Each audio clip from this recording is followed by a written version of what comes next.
A new study found that the vast majority of hospitals are not in compliance with price transparency rules. Some new rules impacting hospitals and price transparency went into effect in January of 2021.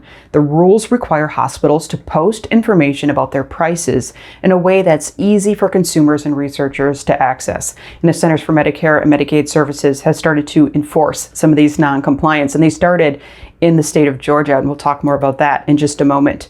But let's talk more about what those price transparency rules do. First, they say that hospitals must post their standard charges in two different ways: a machine-readable file containing information on all items and services provided by the hospital, and a consumer-friendly display of at least 300 shoppable services. Both of these types of postings must contain discounted cash prices, payer-specific negotiated charges, and de-identified minimum and maximum negotiated charges. And digital files must also contain gross charges.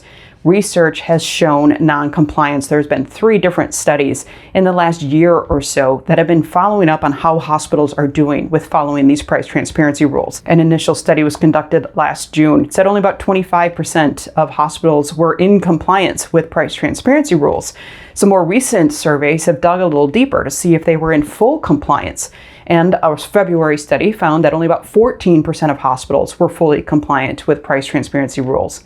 Well, the Journal of the American Medical Association did a study in June of 2022, and they said if we're looking at full compliance, it's closer to only 6%, and they surveyed just over 5,000 hospital systems. The Centers for Medicare and Medicaid Services, like we said, is starting to enforce some of these violations. They recently increased the non-compliance penalties to scale with the size of the offending hospital.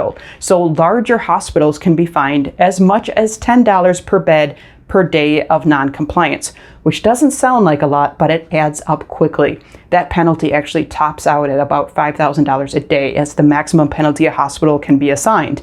And in the state of Georgia, CMS went ahead and fined 2 hospital systems. Their combined penalty for non-compliance was over $1 million.